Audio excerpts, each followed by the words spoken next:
বাঁকুড়ার সারেঙ্গা জঙ্গলে দাপিয়ে বেড়াচ্ছে দাতালের দল, আতঙ্কে এলাকার বাসিন্দারা। পুলিশের ভূমিকায় খুশি হলেও বন দপ্তরের ভূমিকায় ক্ষুব্ধ এলাকাবাসী। স্থানীয় সূত্রে খবর, রায়পুরের দিক থেকে কয়েকটি দাতাল রাতের অন্ধকারে সারেঙ্গা ব্লক এলাকায় প্রবেশ করে।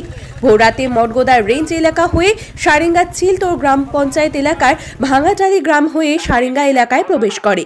তবে হাতির সংখ্যা নিয়ে পুলিশ প্রশাসন এবং স্থানীয়দের দাবি একটি বাচ্চা সহ মোট 5টি দাতাল আছে। অন্যদিকে সারেঙ্গা বন দপ্তরের দাবি 5টি নয়, মঠগোদা রেঞ্জ এলাকা থেকে 2টি হাতি এলাকায় প্রবেশ করেছে। পরমেশ্বর হাসদা নামে এক ব্যক্তি নিজেকে প্রত্যক্ষদর্শী দাবি করে জানান, তিনি ভোরে যখন হাঁটতে বেরিয়ে যখন ফিরে আসেন সকাল প্রায় 6:30 নাগাদ সারেঙ্গা তাঁতিডাঙ্গা জঙ্গলে সারেঙ্গা পিমোর রাস্তা পার হতে দেখেন 5টি হাতিকে। তবে বন দপ্তরের ভূমিকায় ক্ষুব্ধ ওই ব্যক্তি। তার দাবি, এলাকায় হাতি প্রবেশ করছে, অথচ বন দপ্তরের পক্ষ থেকে আগাম কোনো সতর্কতা বার্তা নেই। বন দপ্তরকে ফোন করায় বেশ কিছুক্ষণ পর বন দপ্তরের পক্ষ থেকে মাইকে সতর্কতা প্রচার করা হয়। প্রথমে ভোরবেলায় হাঁটতে যাই, তো আমি আর ছিল আরেকজন, তাহলে আমরা দুজনে হাঁটতে গিয়ে আমরা খবরটা পাই আমঝরে।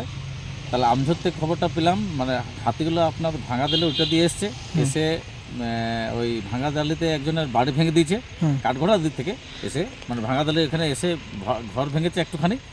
ওইখান থেকে এসে আপনার আমঝরে ভাগীরথী বলে একটা লোক, আরও ওই এই মানে ওই স্পটে ছিল, সাইকেলটা তুলে আছাড় মেরেছে হাতি ঠাকুর দিয়ে। উনি ছিলেন তখন স্পটে? হ্যাঁ। তার কিছু ক্ষতি হয় না, কারোর কিছু ক্ষতি হয়নি। হাতি ঠাকুর একটু মানে পরে মানুষটা একটু বুঝতে পারে যে হাতি ঠাকুর আসছে, সে দেখার পরে ও কিন্তু দৌড় মারে। আচ্ছা। তারপরে ফের আমরা দেখে দেখে আসি, একদম পুরো চলে আসে একদম ইয়েতে আমঝরের খালে নেমে বেড়াবো দুটো। ওখানে বীরেন মাহাতো বলে বাড়ি, ওরা মানে বার হয়েছিল, ওনাদের সাথেও দেখা। তারপরে ওরা ব্যাগ নিয়ে দিয়ে হাতিগুলো আপনার এসে ওই আলু ডাঙ্গার ওইখানটাতে বেড়াবাদের ওইখানে ঢুকে যায়। আপনি দেখেছেন? আমি নিজে দেখেছি। কতগুলো হাতি ছিল? হাতি আপনার আছে 5টা। আচ্ছা, বাচ্চা ছিল কিছু? হ্যাঁ, বাচ্চা একটা আছে, আর একটা অসুস্থ আছে। আচ্ছা। তারপরে ফের আবার ওইখান থেকে চলে আসে আপনার এইখানে, যেখানে এই আমাদের এই কয়েকদিন আগে এখানে একটা বাচ্চা অ্যাক্সিডেন্টে মারা গেছে তাঁতিডাঙ্গার এই জঙ্গল এখানটায়। ওইখানটাতে হাতিগুলো পরপর একদম একদম পার হয়ে গেল, যেটা আপনার এটা ওই এদিকটা আপনার ভালুকচিরা পড়ছে, তেলিয়াত পড়ছে, ওই দিকটা গভীর জঙ্গল দিকে। তখন কটা বাজে? তখন আপনার বাজে প্রায় 6:20 সকাল। হ্যাঁ। তো এমত অবস্থা আমাদের এখানে বলার বিষয়, এখানে মানে পুলিশ প্রশাসন সজাগ আছে, ওনারা খবর পাওয়ার সাথে সাথে চলে এসছেন, কিন্তু বন দপ্তর আমাদেরকে ফোন করার পর দেওয়ার পর ওনারা আসেন, ওনাদের পরে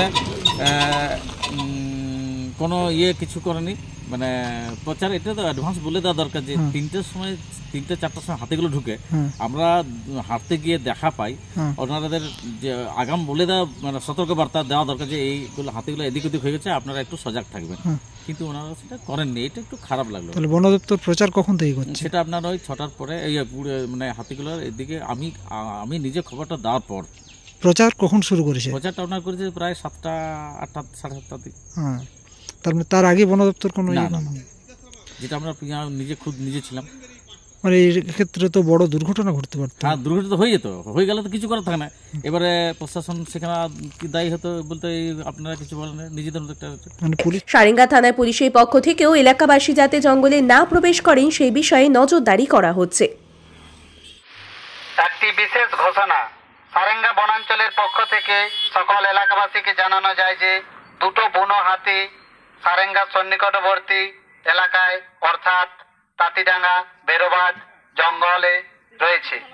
তাই আপনাদের অনুরোধ করা হচ্ছে, আপনারা বাড়ি থেকে বের হবেন না এবং সাবধানে চলাফেরা করবেন।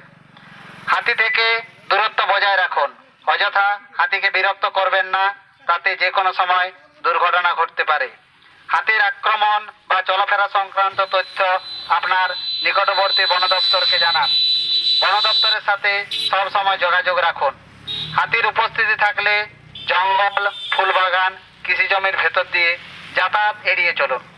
বুনো হাতির দলের দিকে ইট, পাথর, তীর ইত্যাদি ছুড়বেন না।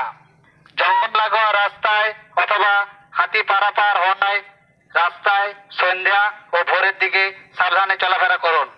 হাতি যাতায়াতের পথে অযথা বাধার সৃষ্টি করবেন না, তা না হলে মানুষ এবং হাতি উভয়েরই প্রাণহানির কারণ হতে পারে। ভোরবেলা হাতির আক্রমণ করার প্রবণতা সব থেকে বেশি, তাই ভোরবেলায় জঙ্গলে যাবেন না। মদ্যপ অবস্থায় হাতির কাছে যাওয়া খুবই বিপজ্জনক। বাড়িতে মাদকদ্রব্য রাখা হাতির দ্বারা দুর্ঘটনার কারণ হতে পারে। হাতি দেখতে অযথা জমায়েত করবেন না এবং হাতির সাথে ছবি, ভিডিও, রিলস বানানো বিপজ্জনক। এর ফলে হাতির হানায় মৃত্যু পর্যন্ত হতে পারে। সৌজন্যে সারেঙ্গা বনাঞ্চল দ্বারা জনস্বার্থে প্রচারিত। ঘোষণাটি শেষ হলো।